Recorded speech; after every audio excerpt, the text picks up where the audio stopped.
violence, the family breakdown. The cost of the country is far, far greater than people are even imagining. And they pass it off by saying, you don't know what you're talking about because I have no qualifications. Hang on, let me just tell you, I've had 30 years of qualifications. I've lived with it, I've seen it, I've been involved in it. And the fact of the matter is, for the cost of what Talking2minds costs is minuscule, is tiny. When you look at the actual effects, you're seeing live cases here of people who've been through it. I went on one change programme, not for myself, but because I was patron. I went to witness, and there was one young man there that tried to commit suicide by police officer. So he was shooting a shotgun in the streets, trying to get the police to shoot him.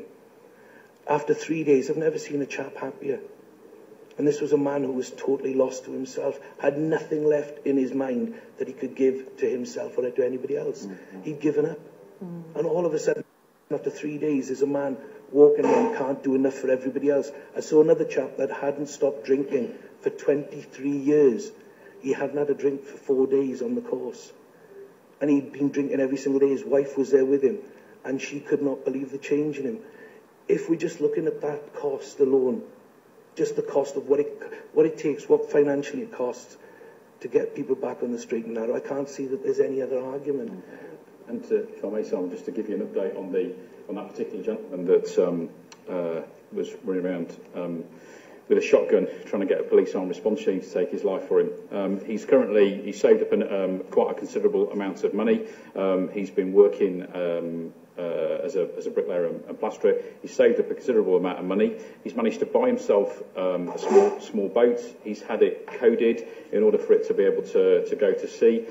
He's currently on a Yachtmaster development programme for motored craft, and he's just got a loan from the bank, having submitted his business plan to be able to run fishing trips from where he lives. So, and all of that is within the 4-month process. We've not only supported him during the initial change work, but as a result of the volunteers that we've got, where we can, and he's gone from someone that was at a very low ebb to now being someone that's generating his own income and looking to employ people.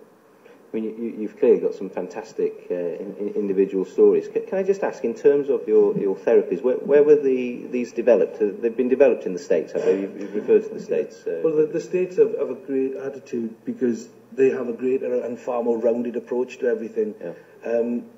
When Helen Mary Jones asked the question earlier on, one of the best things that can be done is to have a whole rounded approach, but do it collectively rather than do it as separate groups that have separate income streams.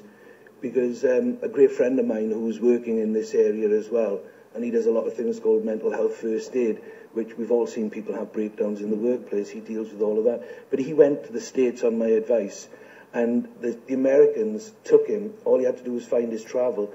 They paid for everything else. And he came back knowing that there were at least 5 or 6 therapies that he could directly employ to help. And it's not to just use one thing or to think that there is one cure. There isn't. We try to find cures for problems. We think we've got one brush that will sweep or paint every textured wall. We can't do that. And, I hate to bring it down to sort of simple terms like that when we're talking about people's lives. But at the end of the day, that's the way we have to look at it. There are so many things that we can do, but we need to bring a collective thought process rather than this group, the psychiatric group, the psychiatrists.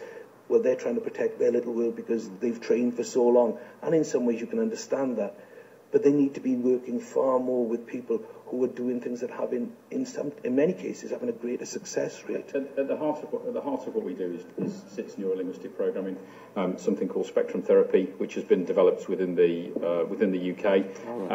And essentially, neurolinguistic programming has been around for 40 or 50 years, and what we've done over the last sort of 4 or 5 years is evolve it and the language that's used within it in order to work specifically with vulnerable communities.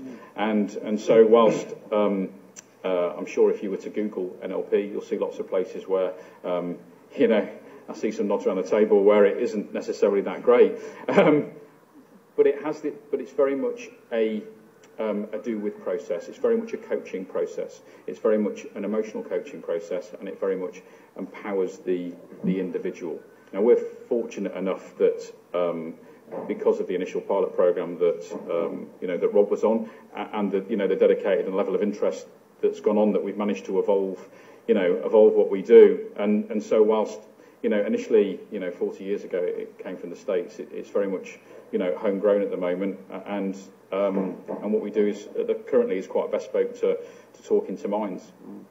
The issues that we face is essentially, I suppose, we fit into the category of complementary or alternative therapists, because it's a talking approach, and because of the various the various medical guidelines, then we sit outside of what appears to be the usual or the more traditional pipeline, which is some kind of counselling, maybe some kind then of psychotherapy with a psychologist, and then onto some kind of medication, probably with a psychiatrist. And that one-size-fits-all pipeline approach, as it did for these gentlemen, because it didn't get to the root cause of their issues and truly help, it kind of maintains a level of stability, but doesn't really deal with the issue. And sometimes that level of stability isn't necessarily great. And so, if you always do what you've always done, you'll always get what you've always got. And we sit outside that, I suppose, that traditional framework. We're quite happy for anybody to come and look at what we do. We're in the process now of trying to liaise with a medical ethics committee in order to establish what we do. And obviously, we're also currently in negotiation with, or starting negotiation with NICE, whilst they'll never be able to approve us. But hopefully they can come and endorse what we do, and we can be regarded as more part of the of the medical mainstream. But in that one size fits all, as Simon's saying, is that bringing that collective mix together of different number of approaches, then there's a lot of things that you can produce evidence that works, but they sit outside currently the traditional medical model. Okay. What I've got to say is, when does it stop being alternative when it works? We've had alternative comedy. It's either funny or it's not. It's either comedy or it's not. And if something works and it's actually changing people and making people better, then does it stop being alternative and become more mainstream? Or what do we have to do, is the big question that we're all asking ourselves, is to make sure that people see this as being a genuine cure. I mean, in some cases it cures. In other cases, especially with Neil, it's brought it right down to the point where it's really livable with, and in some cases it cures everybody, and we've got to find a time when it stops becoming classed as an alternative, because everybody looks at that and we all start thinking of the 60s and everybody looking like hippies, and it's not about that. It's about genuine cures. And I think fundamentally, for us, the point in time where we become non-alternative and we become mainstream is when we receive some statutory funding for what we do, because then there's a level of endorsement. Whilst we may sit outside the traditional medical model, there's a level of endorsement and support around what we're doing is achieving things with people, and it is. And this morning we could have brought any one of, to a sort of 300-400 people who would have a very similar story. I'm very conscious of the time. The clock is really against us, and we've got a number of questions here that we will be covering. I think your the issue of NICE is very interesting. Perhaps if you can move on to that, Monica.